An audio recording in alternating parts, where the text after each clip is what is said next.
Hi everyone, I'm taking a break halfway through my daily run to share some words of testimony and hopefully encouragement with you. First of all, that last sentence, I never would have imagined, even 4 months ago, that I would say it. If you'd have told me that I'd be saying I'm taking a break halfway through my daily run, I would have laughed at you. Running is not my thing, not a natural runner, certainly not long distance. I used to be a sprinter at school, 100 metres, 200 metres, 400 metres. I used to run for the county, but anything longer than that, certainly anything more than 800 metres, would have been just beyond me. As a kid I was average height and thin, last to be picked for pee and all that sort of stuff, and I don't think any of that would change now, but when I was 16 to 18 I filled out a bit, got kind of broad shoulders, and some of my friends from school didn't recognise me when they saw me in sixth form because I'd physically changed. I guess as I got a little bit older, 25 plus, I started to do less exercise and put some weight on, and got to the point where my shape, my roundness became part of who I was, and people would comment. I remember at my ordination service, my principal was preaching at my ordination. After Peter Wells had described me as having an edge, the kind of edge that they were looking for at Renew Church, my principal got up to preach and said, "Alan Brand, an edge, he's the wrong shape for an edge."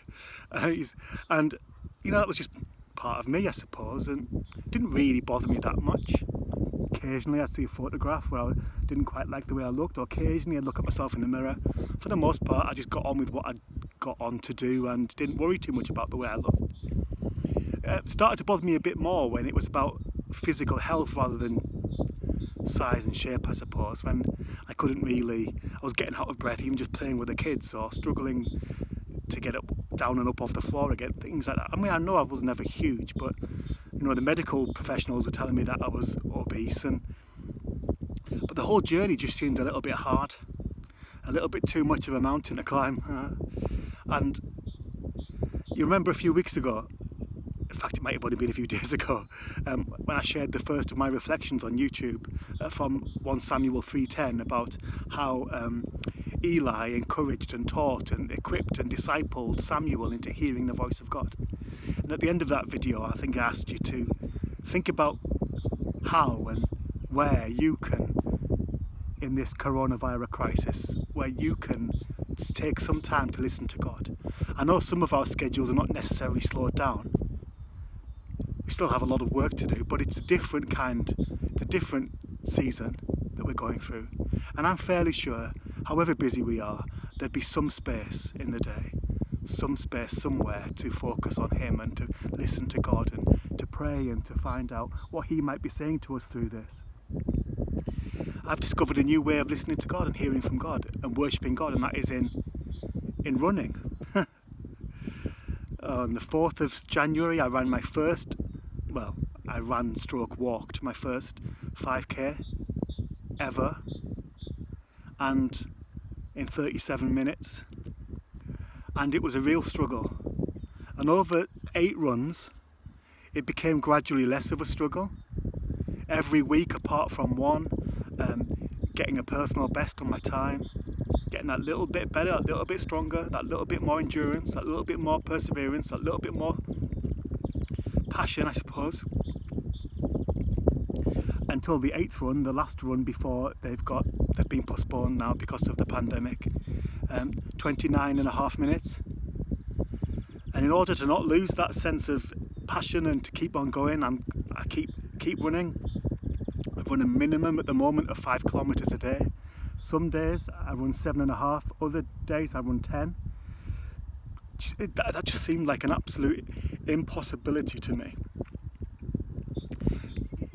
You'll have heard it said that every journey, that even the greatest journey, starts with one step. And I think that's true. But for me, the first step isn't the hardest part of a journey. For me, the hardest part of a journey is,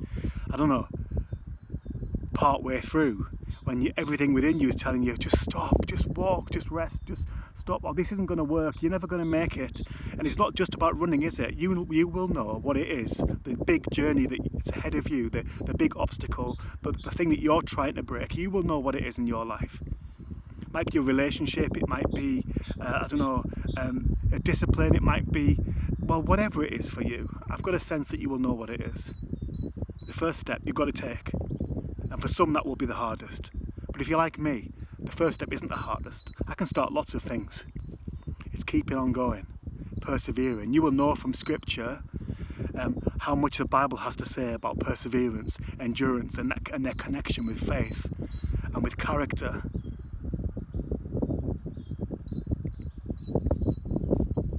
Find something or start that journey that you know what it is that you have to break, and use that as well as a time to listen to God.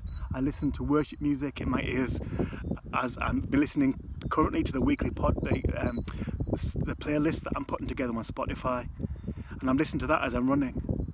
I listen to worship music on every park run. Just it keeps me going. It combines prayer and worship with the thing that I'm trying to improve at. So take that task that you've been putting off, start that journey again, and keep on keeping on, and use that as well. Listen to the worship music, pray as you're doing it, and listen to God. Don't just talk to him, but listen to him, and he will.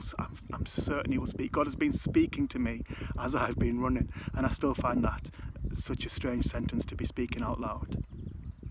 I was thinking about David as I was running yesterday, and David had to be honest with who he was, and to use what God had given him and the skills God had given him in beating the obstacle in front of him. Saul's armour and the way that most people fought giants was not a way that David was going to conquer a giant. He had to use his trusty sling and a handful of pebbles, and that's what he needed, because that's how God had made him. I've learnt the hard way, I think, not to compare myself with others, not to get my sense of self-worth from what people say about me, good or bad, just to keep on going, being the person that God has made me to be, and seeking to face everything that life throws at us with his help. David knew that what the skills God had given him, and the fact that his God was Lord of all, the King of Kings, Almighty One. So I hope that blurb halfway through my run has helped and challenged and encouraged you. Listen to him in and through the things that you need to face in this time in order to be more the people that God has made you to be. Take the first step, yes, you have to, but take every subsequent step as well, until together you and God achieve the goal, whatever the goal is for you. I was 17.5 stone 3 years ago. At Christmas I was 16 stone this year, and now 3 months later I'm 14.5 stone, and I'm actually more approaching 14 stone than 14.5 now, and feeling great. And I don't say that to say, woohoo, how great is Alan? I honestly don't say that.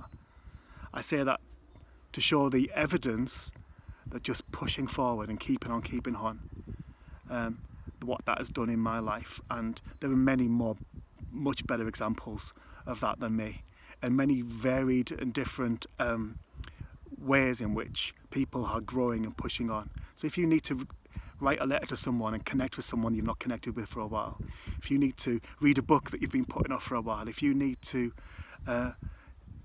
improve your physical or mental health and help yourself on those journeys, then do whatever it is, And if you've got any examples and any stories any good news stories or stories of your journeys, then I'd love to hear them. Let's encourage one another, and all the more as we see the day approaching. God bless you and keep you, and make his face shine upon you and be gracious to you, and give you his peace.